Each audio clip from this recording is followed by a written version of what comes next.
Hey everybody, welcome to the 1804 show, chapter 2. I'm your host, Dollar Will, and this is episode 68. Yeah, I wanted to, get back into the reason why I do the show, educational purposes.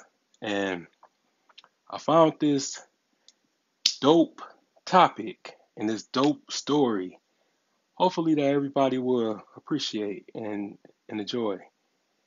Because when I heard this story, I was like, what?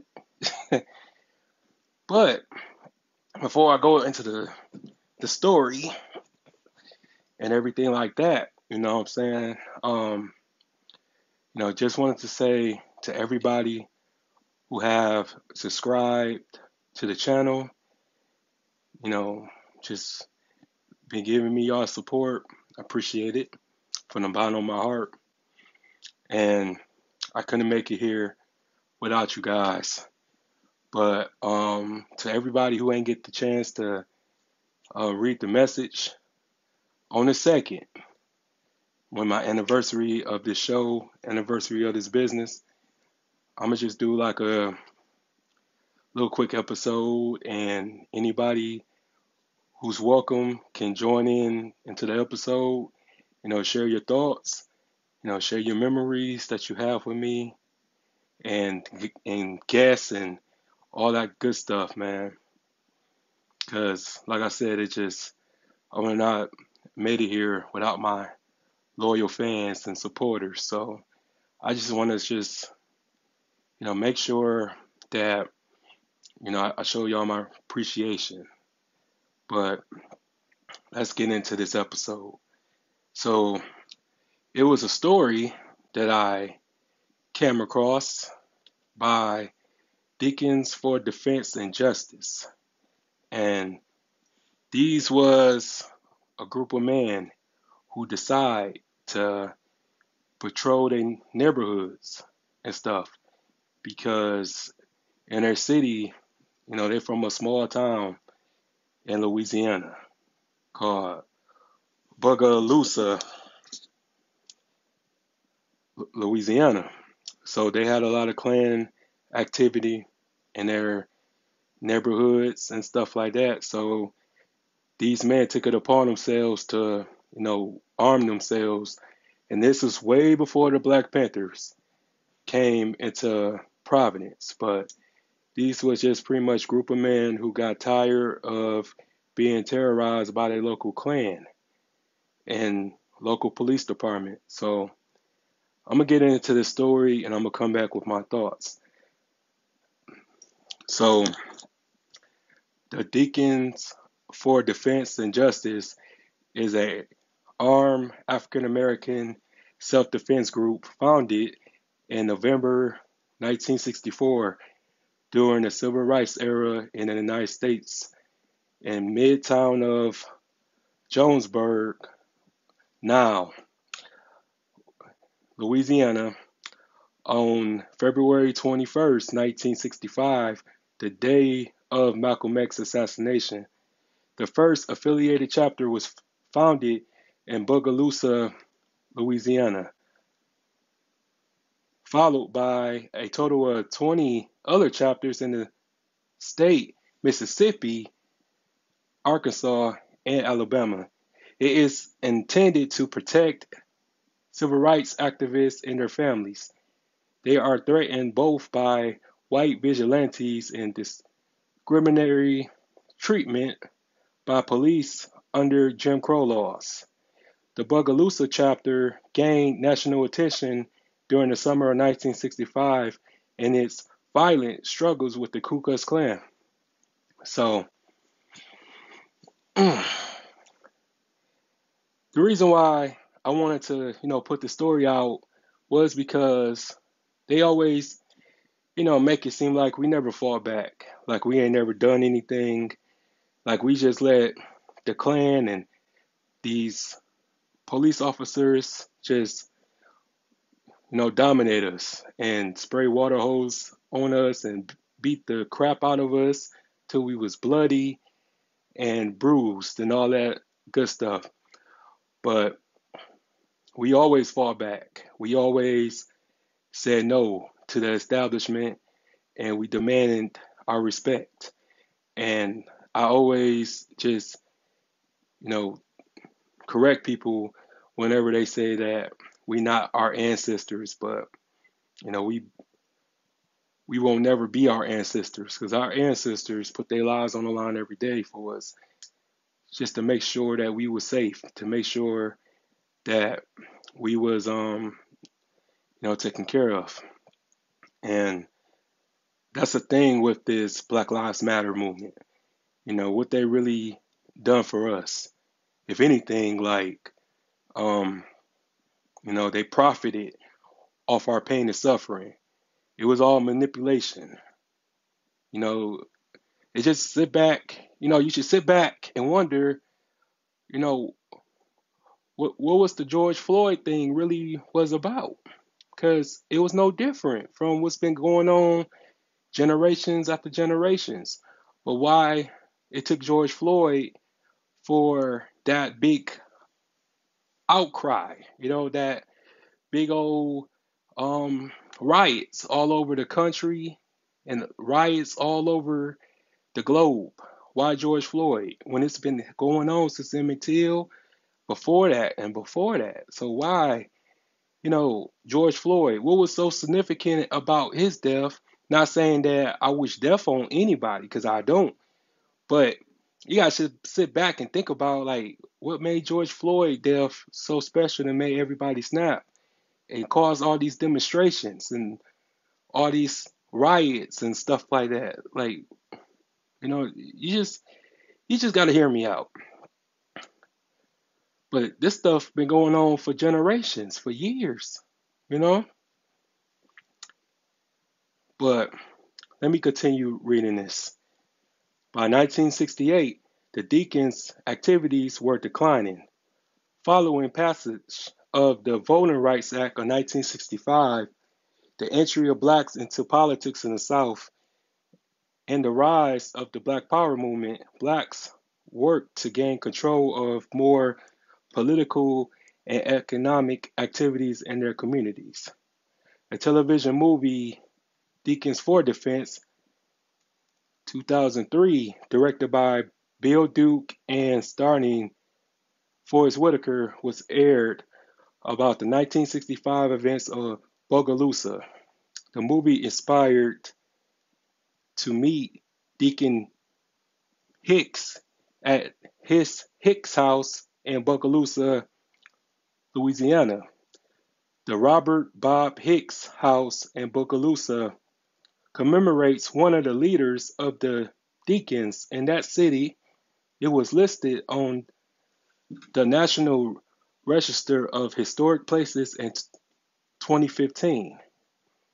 Fundraising continued for a civil rights museum in Bogalusa to honor the work of the Deacons of Defense. It was expected to open in 2018. So basically, they never really told us this story in school. They don't really tell us the real stuff, but they tell us the stuff that, I would say is watered down to make us not riot or make us not get angry. So it just, you don't hear stories like this when you open up a history book. And these was like regular men, everyday folks who just got tired of being brutally murdered, brutally beaten, and all just, penalized for what? For nothing. So it just makes me glad. It makes me proud to be black, be a black man in America, because we don't get the chance to hear these type of stories.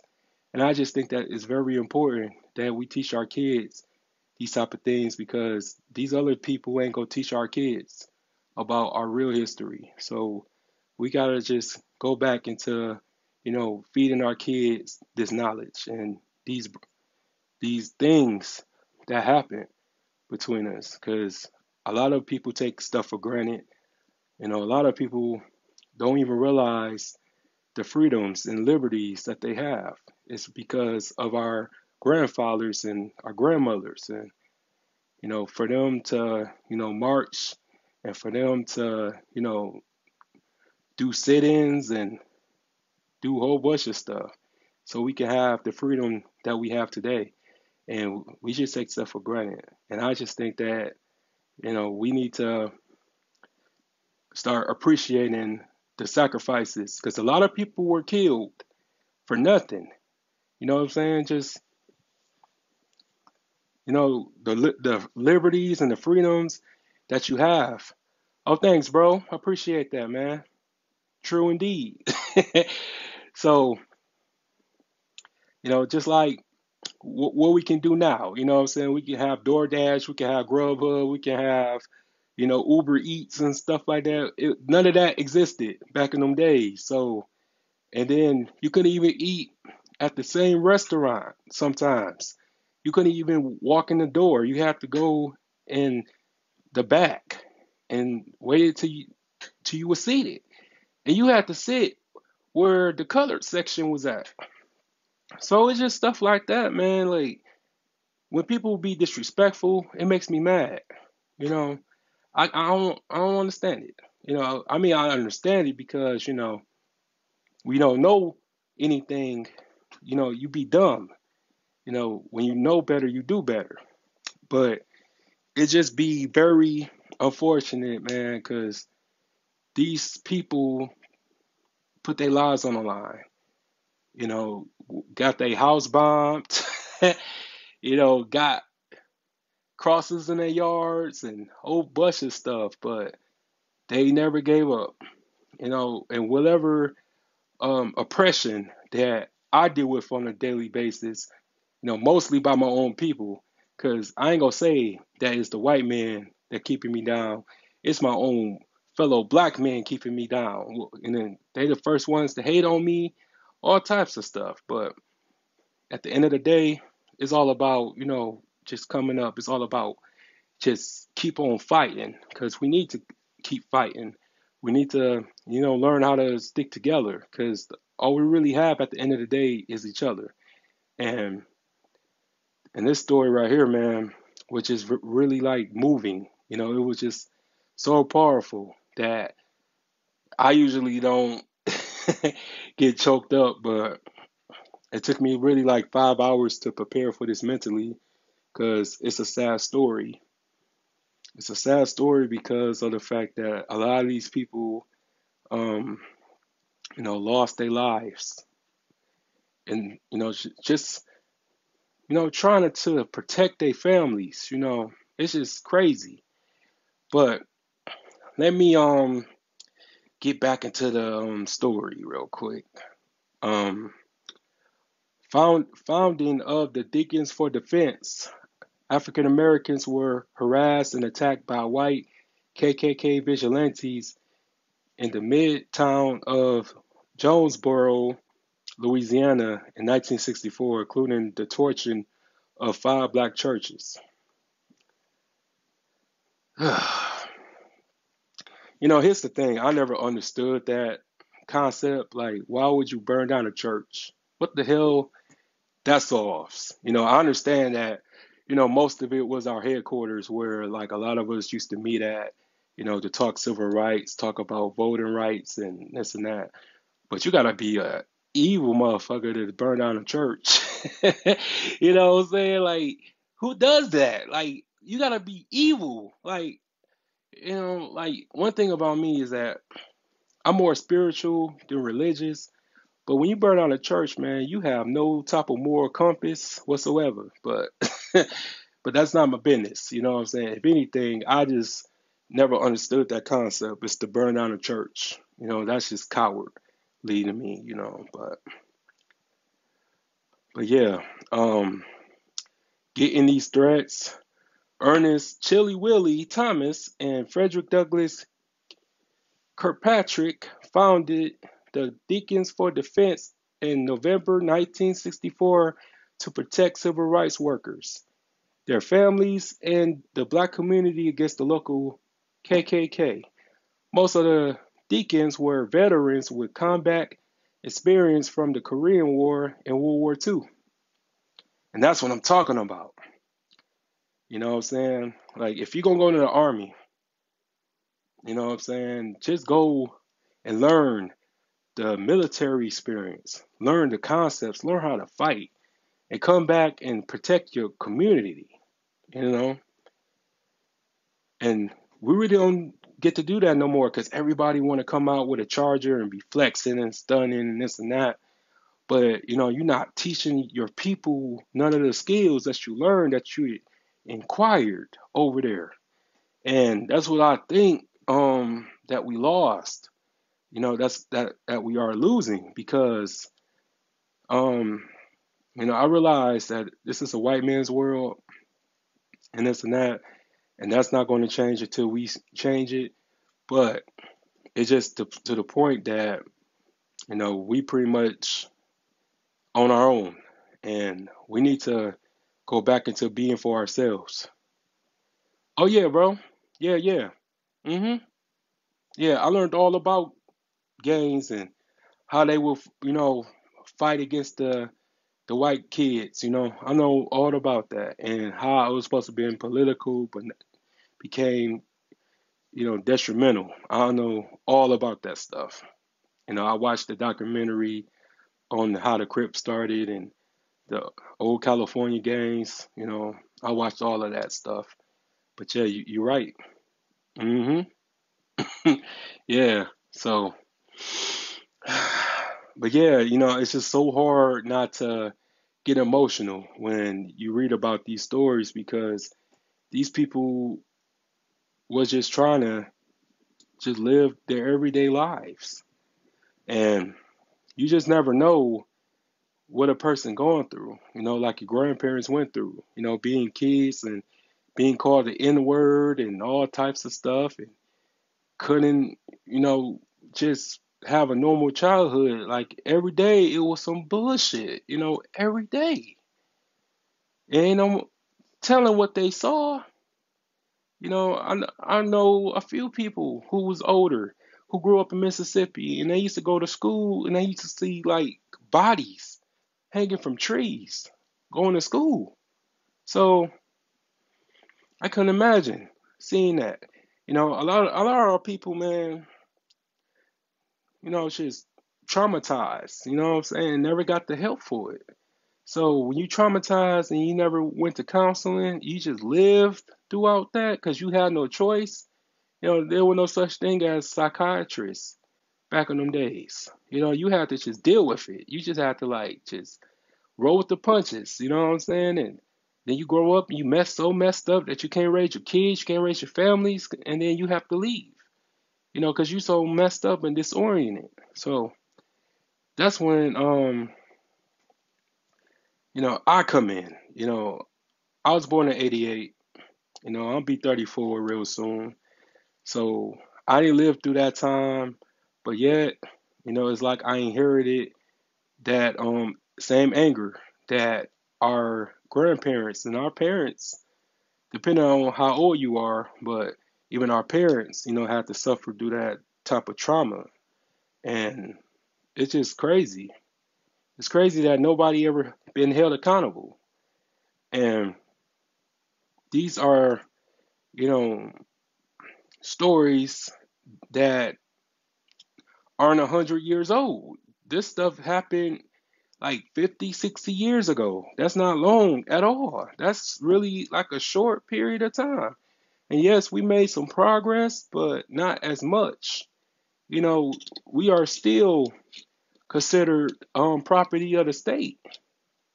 You know what I'm saying? And that's the reason why we can get killed by the police and nobody do anything about it. And that's why those officers get acquitted from all charges because of the fact that they under the black codes.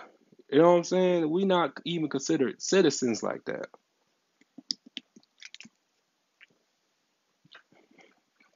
And to me, I just never understood the how everybody want our vote. You know, that's when everybody come to our neighborhoods. That's when everybody come to our churches to get the black vote. But nobody be trying to get justice for black people like that. It's so many men that's locked up for something that they didn't even do. You know, we've been hearing like stories of people that's being exonerated for like, over 20 years, 30 years, 40 years in prison for a crime that they ain't commit.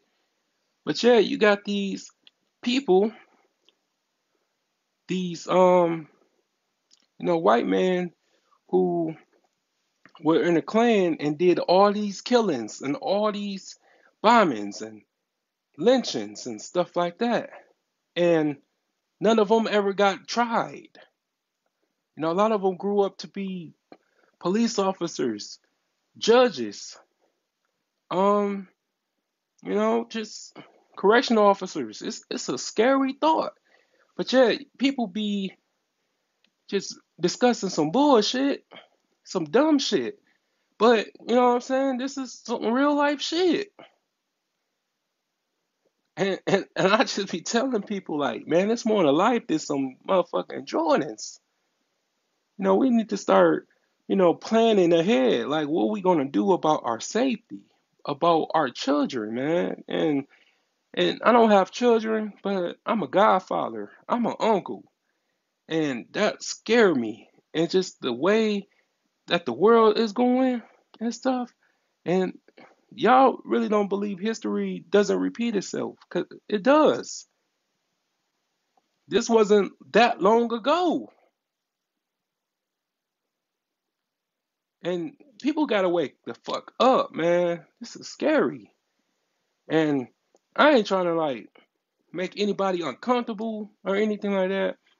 But we really need to start understanding like what we need to do as the elders now. You know what I'm saying? Like we're not kids anymore. We're the OGs now.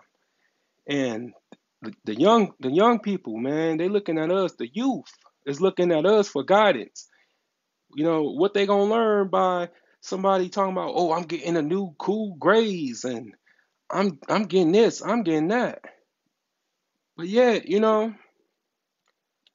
what's really good, what's really going on? And we gotta start just taking responsibility for our actions, and start sticking up for each other.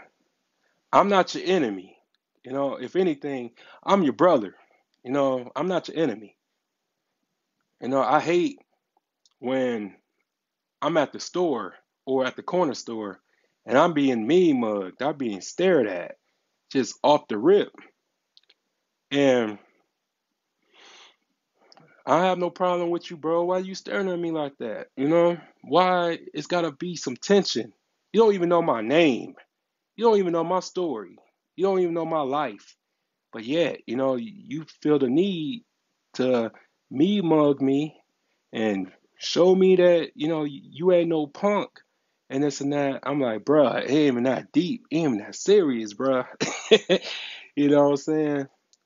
Because I always been a man about mine. I always stood for my principles and stood for my beliefs and stood for what I believed in.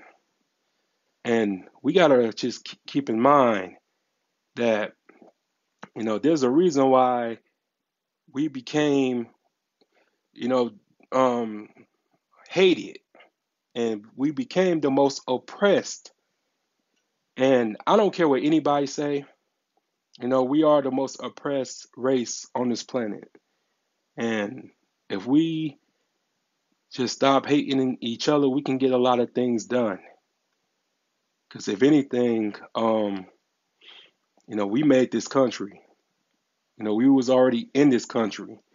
If we made it the way that it is today. And people really need to understand that.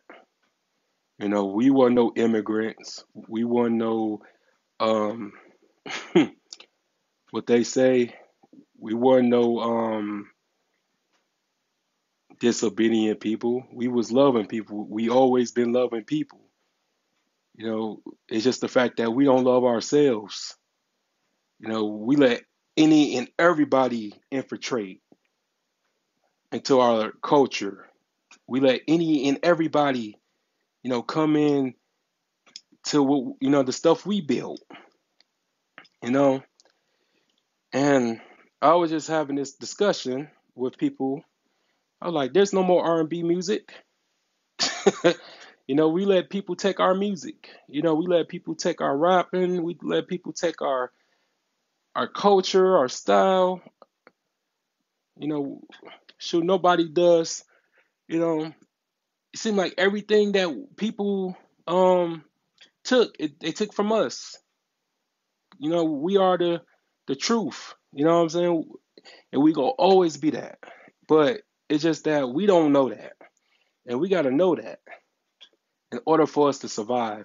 In order for us to have this straight continuationship, we gotta have to make sure that we educate our children, man, on like just the stuff that happened in the past. Because everybody, don't want to live in the past, but hey, you gotta know where you came from in order to know where you're going. So let me finish this story up. And I wasn't planning on making this a long episode because, I'm great like that. But I just wanted to like just get like bits and pieces of stuff so that I can like, summarize it. Um, okay, let me see. In 1964, during Freedom Summer, in a period of extensive voting education and organizing for registration, especially in Mississippi, the Congress of Racial Equality established a Freedom House in Jonesboro. It became a target of the Klan who resented white activists staying there. Because of repeated attacks on the Freedom House, as well as the church burnings, the black community decided to organize to defend it. Before the Deacons of Defense and the Justice officially formed, two groups were operating in Jonesboro to protect African Americans. This group was led by Percy Lee Bradford, a stockroom worker, and Ernest Thomas. Frederick Douglass Kilpatrick, a high school teacher, organized a second group that volunteered to monitor police arrests of African Americans while also working to keep the community safe. Thomas was one of the first volunteers to guard the house. According to the historian Lance Hill, Thomas was eager to work with CORE, but he had reservations about the nonviolent term imposed by the young activists. you know, it's just so funny to me, just with the nonviolent stuff.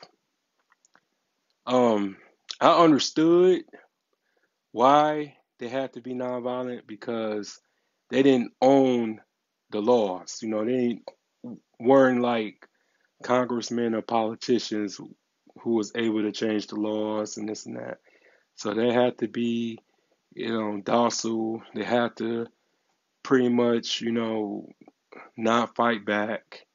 But it would have been so hard for me because I already have a bad temper.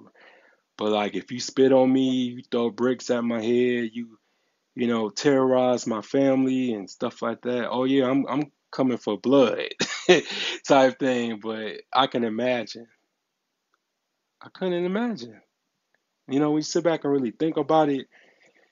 All this in order for you to vote. And a lot of niggas don't even vote. Niggas don't even read no more.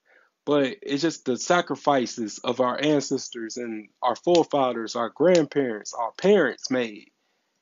In order for us to have the things that we have today, like we just shit on them. We don't appreciate it. And I just think that when it comes to 2021, um, this whole pandemic stuff, man, a lot of people became humbled. A lot of people who was, on Facebook and Instagram and Snapchat stunting their little money and cars and clothes and this and that, and everything had shut down. A lot of people had realized who their real friends were. A lot of people found out who really loved them for them because they was broke. They ain't had no anything to do, nowhere to go, and this and that. And a lot of people were depressed during this pandemic. And not me, you know what I'm saying? Because I'm an essential worker. I didn't know what that meant until I, you know, had to work during the pandemic. And I still working, during this pandemic. And let me tell you something. Um, I needed the strength for my ancestors to put up with what I had to put up with. It was straight terror the first few months because we didn't know what the coronavirus was. We didn't know how to get it. We didn't know because it was fresh. It was new. So I was scared every day for my life. And thankfully, that, I never was sick. I didn't get no cough, no none of that. I was just grateful that I, what I'm saying, made it through all of that with flying colors, you know what I'm saying? But it was a scary moment. It was a scary time to be in the hospital, you know what I'm saying? But it was just the strength, man, of my ancestors, the bloodline I come from. Um, because I just think that everybody should, you know, do research on their family tree and figure out who they come from and who they are, and because there's no greater pride finding out who you come from. You know what I'm saying? And it's the greatest feeling ever, knowing that stories that your parents wouldn't not been able to tell you. Like, I found out my great grandfather, man, served in World War One, and he was a cook like me. And I never knew where I got my talent from cooking, my gift from cooking, until I read my family tree, the family records.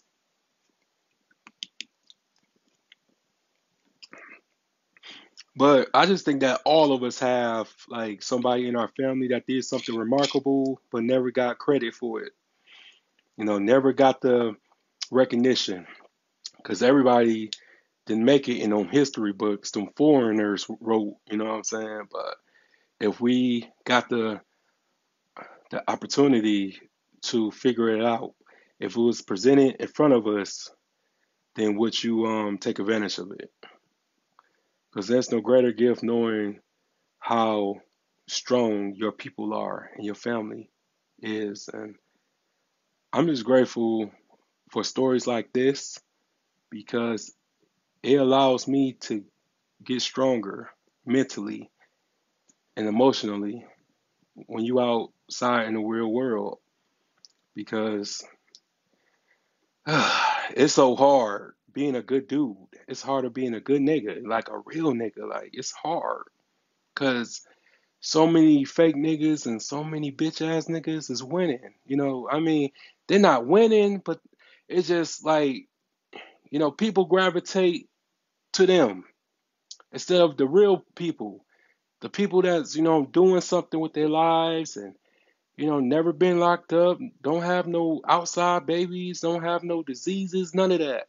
We the ones that get shown upon. We get tossed in the back. But I'm here to tell you that you can do what you want to me or say what you want to me, but you know, just don't put your hands on me. That's cool, But it's just time for, black men and black women to win. And not these bitch ass niggas and these bitches. You know what I'm saying? It's time for real people that get up every day and punch a clock and make a difference every day to win again. Because these people that's no longer here, and some of them still alive, but they never got no recognition, never got a key to the city, never got a Purple Heart, by the president. We got to make those people proud because it's very important that we keep this going because they already think that most of us out here, are drug dealers and killing each other and toting guns and this and that. I'm not like that. If anything, I read. I make myself productible. And do productive things and just make sure that just do me. Like people would know that people from Saginaw isn't just you know drama queens and drama kings. There's a lot of us that's doing something. It's a lot of us that's intellectual. It's a lot of us that's really trying to make this place a lot easier to live.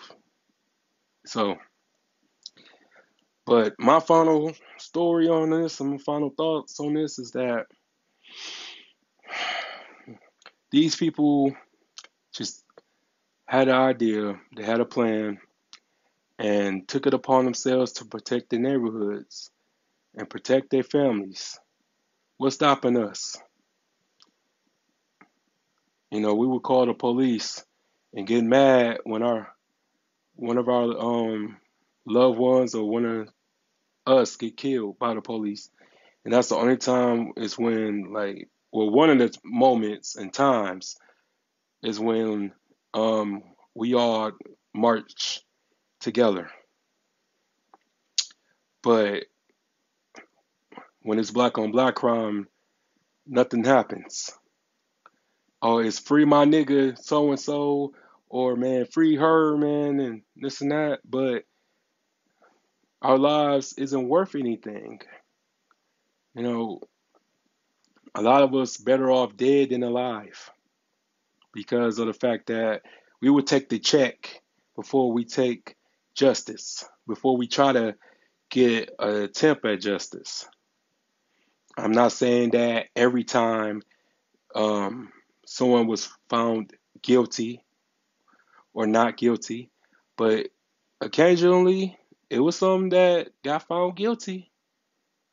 But mostly the non-guilty verdicts, people take the check. You know, they rather have money, but that person can't come back. No amount of money gonna bring that person back. And we need to understand that. We need to keep each other just as safe as possible. And don't make life harder than it already is. And when somebody tells you, leave me alone, nigga, leave him alone. Because we don't like bullies, you know what I'm saying? Until um, that bully gets hurt or that bully gets slain by the person he was or she was terrorizing every day. Everyone has a breaking point, you know? Nobody doing nothing to the person that's afflicting, but they would do something to the person that responds. And these people right here responded. They weren't doing anything. They were just trying to live their life. And they got jailed. They got hurt. They got killed and this and that. All because they was responding to their bullies and to their oppressor. But that's enough for this video, guys. I think I talked to you guys long enough. Like, comment, subscribe to the channel. If you want to leave a Cash App donation, my name is at the top in the description. So there will be more stories coming, and be looking out for my book. The Nightmare Ends When You Say It Does, coming out 2022. And everybody have a good night. Thank you. God bless you. Peace.